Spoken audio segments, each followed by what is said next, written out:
Hello à tous, on se retrouve encore une fois en extérieur, à moins que vous n'ayez pas vu l'autre vidéo, euh, avec du coup les bruits de perceuse de RER et d'oiseaux, mais ça change un petit peu du fond de bibliothèque.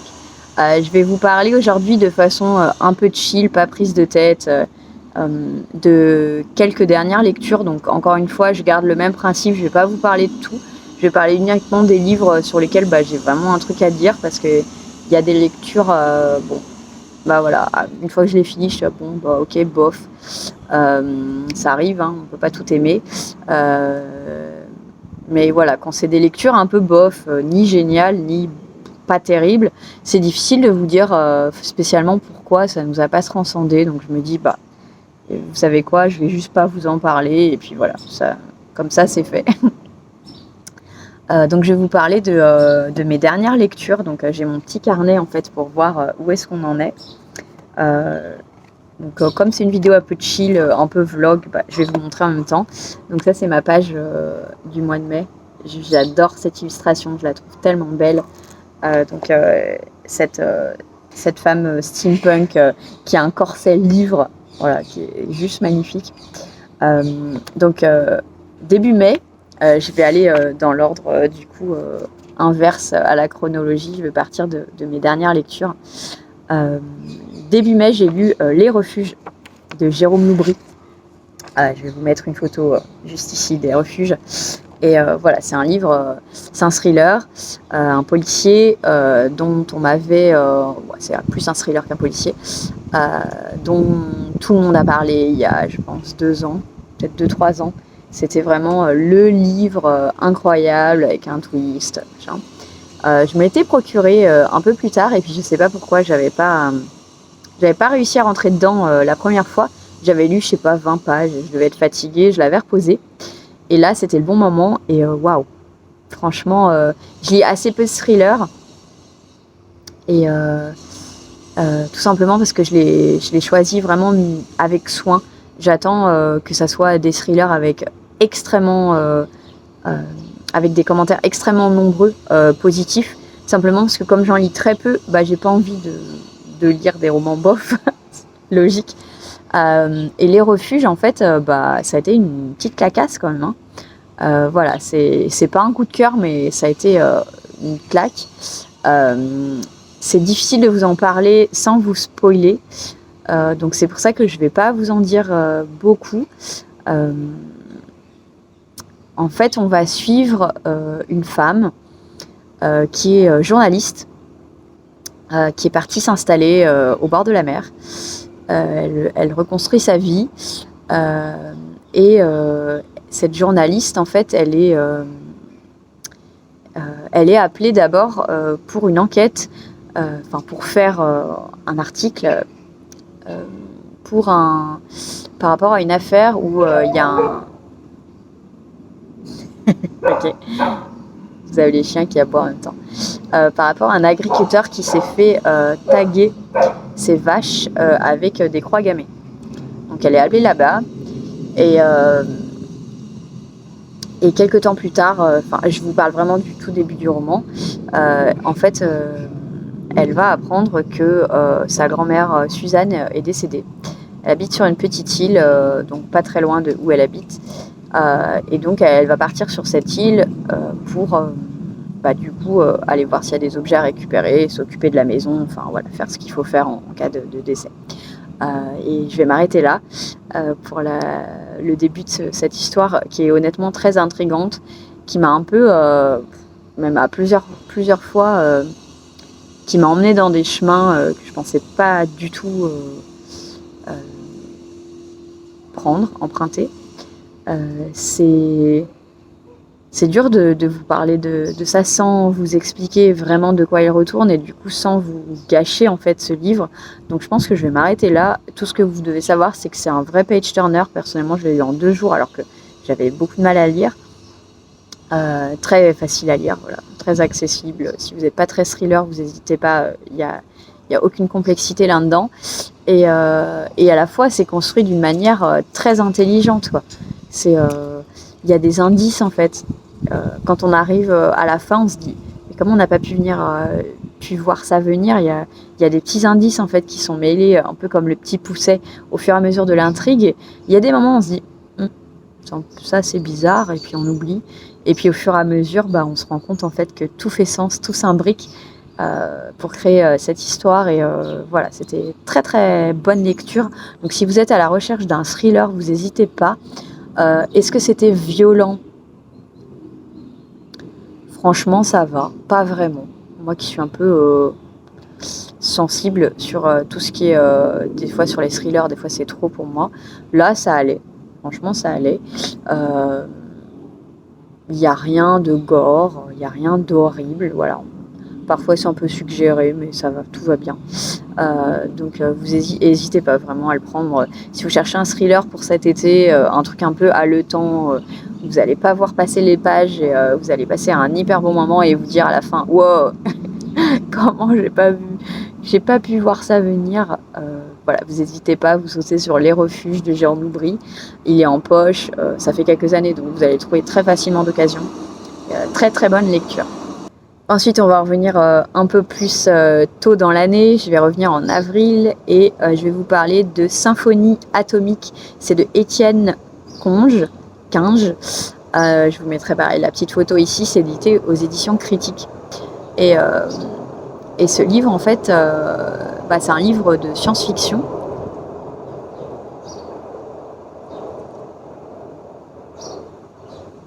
C'est souvent les RER ici, quand même. Donc, Symphonie atomique, on est vraiment dans le livre.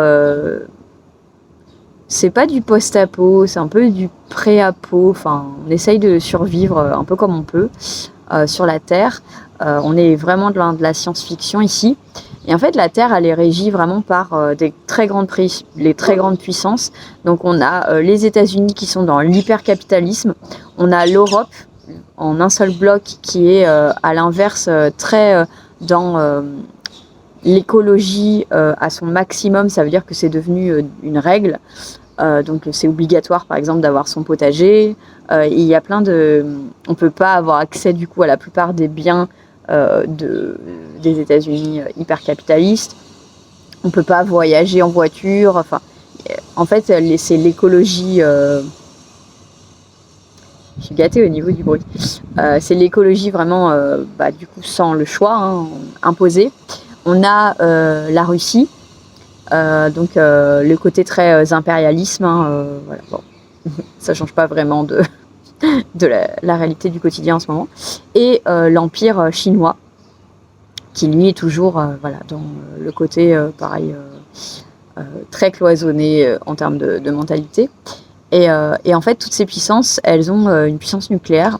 Et cette puissance nucléaire, elle est dans des satellites, donc dans des stations spatiales en fait qui sont en orbite. Donc en fait, toute la puissance nucléaire a été externalisée, on va dire, en dehors de la planète Terre.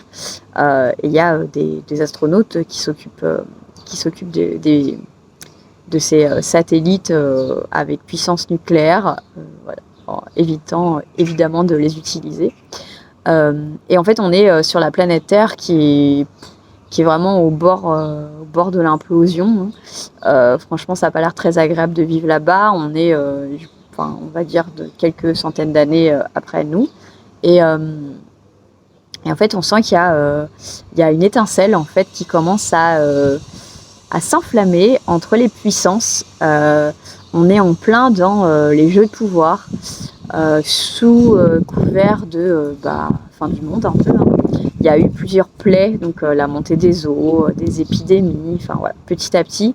Il y a énormément d'endroits sur Terre qui sont plus du tout vivables.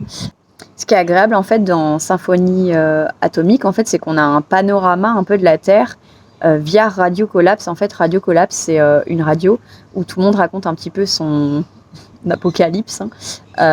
Mais du coup, on a chaque début de chapitre, en fait, on a le point de vue de quelqu'un par-delà le monde qui va raconter un peu son quotidien. C'est tout petit, c'est comme ça. Mais du coup, ça donne un point de vue vraiment mondial. Donc ça, c'était très bien parce que je trouve que dans beaucoup de de livres qui parlent justement un peu du dérèglement climatique, tout ça. On a tendance à avoir un point de vue unique sur en général l'Europe ou les États-Unis, on oublie un peu le reste, alors que finalement il y a d'autres parties du monde où ils souffrent d'autant plus et parfois pire. Donc ça, j'ai trouvé ça très appréciable et j'ai beaucoup aimé les personnages. Donc il y a 3-4 personnages qu'on va suivre. Donc à la fois, on va être dans l'espace avec Juan, qui est une des personnes qui est dans le vaisseau européen et donc qui est aussi en charge des charges nucléaires. On va suivre une femme qui, elle, est en Europe et qui travaille pour les services secrets européens. On va suivre un Kazakh donc qui lutte pour sa survie.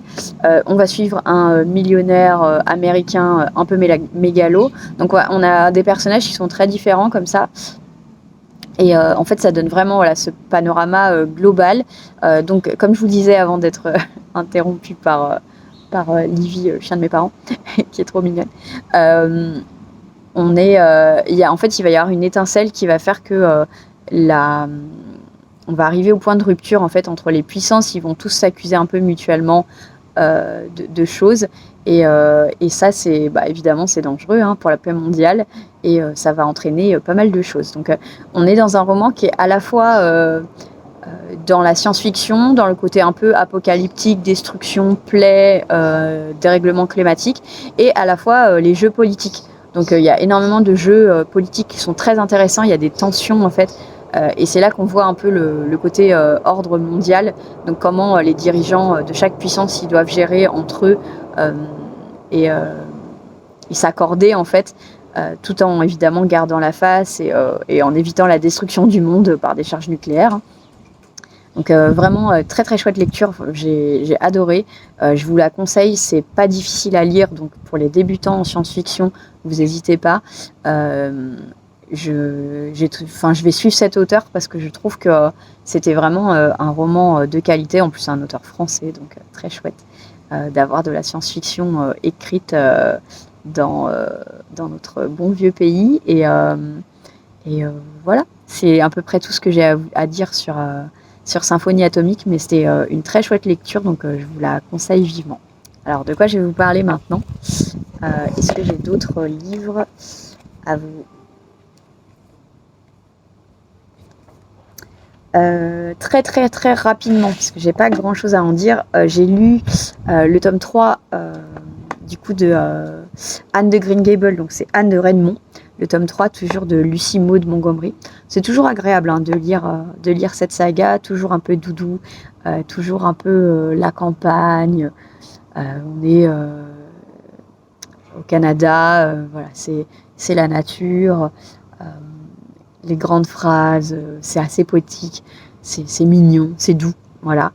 Ce tome 3, j'ai pas grand chose à en dire parce qu'honnêtement, il m'a laissé un peu de marbre. J'ai trouvé très lent sur certaines parties, beaucoup de lenteur, beaucoup de longueur, alors que d'autres parties, je trouve, sont survolées, alors que c'est ça justement qui était intéressant dans le roman. Donc je suis un petit peu déçue. Je vais évidemment continuer cette saga parce que je l'aime beaucoup. J'ai le tome 4 encore à la maison, donc c'est Anne de Windy Willows, que je lirai sûrement encore avec Anna, je vous mets son Instagram ici, en lecture commune. C'est notre petite saga qu'on se lit un par saison. Donc cet été, on se lira sûrement Anne de Windy Willows, même si la couverture est très très très hivernale. Ça fera un petit peu de fraîcheur. Voilà, je vous en dis pas plus, mais juste pour dire que pour moi, ça s'essouffle un peu. Donc j'espère que le tome 4 va rehausser, sinon malheureusement je pense que je poursuivrai pas parce que voilà, je trouve qu'il y a pas mal de lenteur, pas mal de longueur et je perds un petit peu l'intérêt sur cette saga. Donc j'aimerais bien avoir votre avis pour ceux qui sont à jour. Vous n'hésitez pas à me dire si le tome 4 est un peu mieux que le tome 3. Et le dernier livre dont j'ai envie de vous parler aujourd'hui dans cette petite update lecture improvisée, il s'agit de La vie rêvée des chaussettes orphelines de Marie Vareille. Marie Vareille, c'est une autrice que j'aime bien, que j'aimais beaucoup suivre sur YouTube. Elle poste un petit peu moins, mais donc c'est Marie lit en pyjama. J'aime beaucoup sa chaîne, j'aime beaucoup son humour, sa personnalité, en tout cas la personnalité qui transparaît via la caméra. Et j'avais, je crois que d'elle, j'avais juste lu une toute petite nouvelle dans un recueil de petites nouvelles de Noël. C'était sympa, mais voilà, ces petites nouvelles de Noël, rom-com, voilà, vous voyez le genre. Et là, j'avais vraiment envie de lire, du coup, La vie rêvée des chaussettes orphelines. Il traînait dans ma palle depuis pas mal de temps, honnêtement. Et je me suis dit, allez, vas-y, lance-toi. Je suis vraiment contente de l'avoir lu parce que je trouve que c'est un très beau roman. Ça m'a beaucoup plu. J'étais très agréablement surprise par l'écriture que j'ai trouvée très fluide, très agréable, en fait très contemporaine. Dans le sens où déjà les dialogues, souvent les dialogues dans les livres, j'ai l'impression, personne ne parle comme ça dans la vraie vie. Là j'ai trouvé que les dialogues faisaient sens. J'ai trouvé que les personnages étaient assez profonds. La manière dont ils interagissent en fait l'un avec l'autre, pareil, j'ai trouvé ça assez réaliste, assez vraie vie, quoi. Donc ça m'a beaucoup plu. À travers un roman, on va dire, détente et de légèreté, elle traite finalement de sujets qui sont pas faciles, dont je vais pas vous parler parce que je veux pas vous spoiler. On suit en fait cette femme qui a beaucoup d'anxiété. Donc ça m'a parlé aussi parce que c'est quelque chose qui m'a pas mal bouffé la vie ces derniers temps. Ça commence à se calmer, mais beaucoup d'anxiété. Donc je me suis assez reconnue dans pas mal de choses chez elle. Et en fait, elle est à Paris. Elle vient d'emménager. Elle a vécu à Londres, puis à New York, et puis là, elle vient d'emménager à Paris. Et elle essaye de se reconstruire. En fait, elle repart complètement de zéro. On a une alternance passé-présent, passé à travers la lecture d'un journal intime et présent. Et donc, elle trouve ce job dans une petite start-up qui est un peu what the fuck. En gros, ils essayent de faire une appli pour retrouver les chaussettes qui vont l'une avec l'autre. Donc, les chaussettes orphelines, vous savez, quand vous mettez dans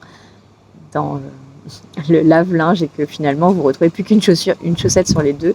Donc, l'idée, c'est de regrouper ces chaussettes pour qu'elles retrouvent leur âme sœur chaussette. Donc, j'ai trouvé l'idée hyper drôle.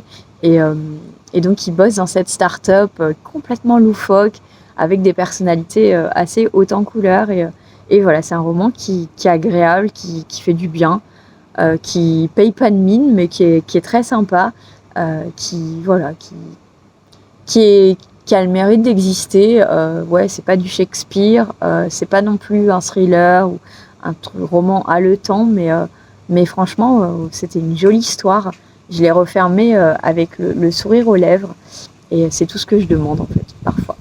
Donc voilà, si vous aussi vous avez besoin un peu de douceur, n'hésitez pas à lire celui-là. Et il y a quand même des thèmes qui sont forts, qui sont durs à l'intérieur. Donc ça fait quand même réfléchir, et je vais continuer à lire Marie Varey. C'est pour ça que dans mon book haul, vous allez voir le dernier de Marie Varey, parce que j'ai été très agréablement surprise par son roman. J'arrête pas là pour cette update lecture. Donc je vous ai présenté du coup Symphonie atomique, la vie rêvée des chaussettes orphelines, et puis Les refuges. Voilà, rapidement, Anne de Redmond. Je pense que c'est bien pour un petit update, et on se retrouvera un peu plus tard pour discuter des nouvelles lectures, tout simplement. Sur ce, je vous fais de gros bisous, et puis n'hésitez pas à mettre un pouce et à vous abonner si c'est toujours pas fait. On se dit à la prochaine. Allez, bye!